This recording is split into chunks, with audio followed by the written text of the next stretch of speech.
Long ago it was.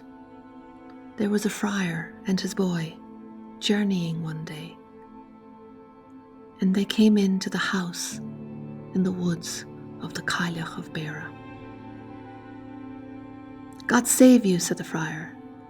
"Well, the same man save yourself," said the Cailleach. "You're welcome. Sit down at the fire," she said, "and warm yourself."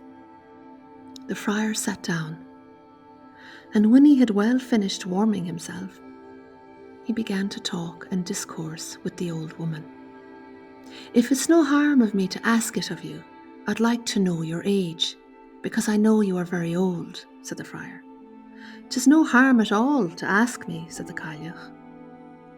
"I'll answer you as well as I can.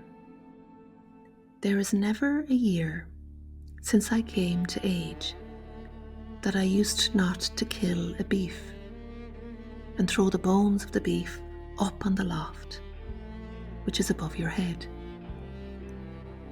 If you wish to know my age, you can send your boy up on the loft and count the bones." True was the tale.